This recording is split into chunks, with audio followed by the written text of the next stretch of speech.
Ashama akkam jirtu kabajamtootaaf jaallatamu daawwattoota keenya oduu ispoortii sa'aatii kanaaf qindeeffannee isin biraan geenya. Oduu waliin Andaartuu Garbaati. Jijjiirraa taphattootaa biyya keessaan waggoottan lamaan darbaniif kilaba buna Itoophiyaaf taphachaa kan ture karra eegaan kilabichaa Abel Maamoon Arbaa Minciif mallatteesse.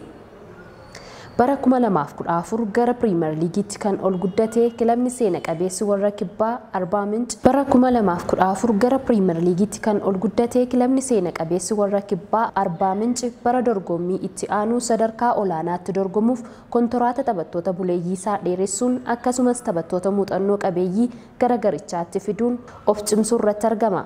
Abel buna Itoophiyaa dura Simmintoo Mugaarii fi raayyaa ittisaa keessaa taphatee kan darbe yoo ta'u Arbaa Mincii wajjin kontoraata waggaa tokkoof isa tursuu danda'u walii galeera. Walqixxeen taphataa sarara gidduu buna Sidaamaa mallatteessifate. Leenjisaa isaanii duraanii Tamasgeen Daanaa wajjin adda ba'uun leenjisaa haaraa Gabra Kiristoos biraarraa gara garichaatti kan fide walqixxeen garee isaa duraanii cimsachuuf jijjiirraa taphattootaa irratti bal'inaan hirmaachaa jira.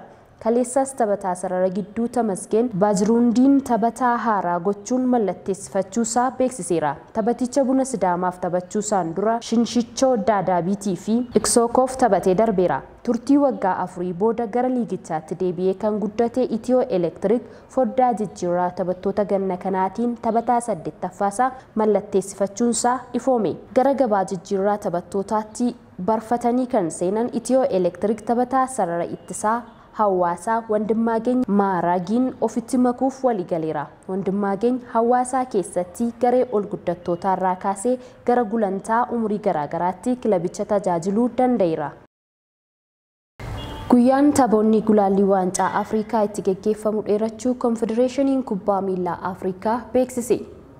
Haaluma kanaan taphoonni gulaallii waancaa Afrikaa ramaddiin 3ffaa fi 4ffaan baatii fulbaanaa bara 2015 geggeeffamuuf ture bitootessa 11 hanga 19 bara 2015 kan taphataman ta'uu ibseera. Ramaddiin 5ffaan ammoo waxabajji 5 hanga 13 bara 2015 kan geggeeffamu yoo ta'u ramaddii 6ffaan hagayya 29 kan taphatamu ta'uu ragaan konfedereeshinicharraa argame ni mul'isa. Shaampiyoonaan atileetiksii addunyaa umurii 20 gadii Koolombiyaa Kaalitti geggeeffamu guyyaa irraa eegale. Dorgommii guyyaa irraa eegaleen atileetonni Itoophiyaa fageenya garaagaraan ni hirmaatu. Dorgommiin fiigicha xumura meetira 3000 dubartootaan halkan keessaa sa'aatii 7 irratti kan geggeeffamu yoo ta'u dorgommiin xumura meetira 5000 dhiirotaan halkan keessaa sa'aatii 7:55 irratti kan geggeeffamu ta'uu ibsameera. Bifuma wal fakkaatuun galgala irraa sa'aatii 1:08 irratti fiigicha gulaallii meetira 800 dubartootaan kan geggeeffamu ta'uu ragaan Federeeshinii Atileetiksii Itoophiyaa irraa argame ni mul'isa. Jijjiirraa taphattoota bara kanaatiin Everton taphataa isaa duraanii Idirsaa Gaanaa Gu'ee deebifachuuf hojjechaa kan jiru yoo ta'u Cheelsiin ammoo Gabriel Paayil gara Londanitti fiduufi jedhame. Boorumashii qindeesseera.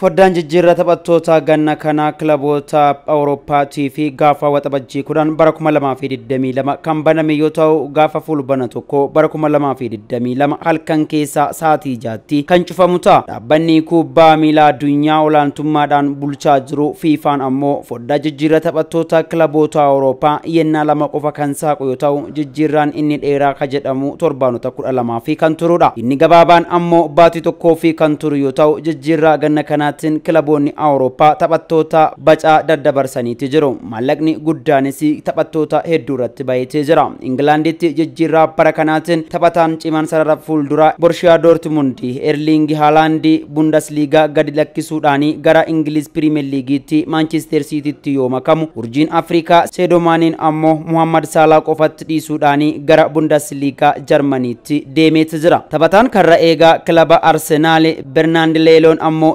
jijjiirraadhaanii gara kilaba ol guddataa bara kana Fulhamitti taasisuu dhuma torbee kanarratti xumura argata jedhamee yaadamaati jira. Leeloon erga Aaruuni Ramsdeeliin gara Arsenaal dhufee duuba carraa gara dirree seenee taphachuu argachuu dhabuutiin wal qabatee Arsenaal gadi lakkisuu fi murteessuusaas addeesseeti jira. Everton ammoo taphataa isaanii duraaniitii fi Senegal waliin waancaa Afrikaa kan injifate Idrissa Gaanaa Guyyee PSG irraa gara Goodison Parkitti fiduu fi hojiirratti argama. Sees Fabregas ammoo guyyaa boruu kana gara Xaaliyaan imaluudhaan yaalii meedikaalaa ni raawwata jedhamee eeggamaatee jira. Fabregas kilaba Xaaliyaan liigii lammaffaa keessa hirmaatu Komotti makamuu fi kan walii gale yoo ta'u, gabaasaaleen garaagaraa akka ibsanitti Chelsean taphataa sarara duubaa Leicester City Walsii Fonaanaa mallatteessifachuu fi akka barbaadu addeesseetii jira. Haa ta'utii malee leenjisaan Leicester Brendan Rodgers Fonaanaan akka kilabicha keessa turu murteessaniitii jiru.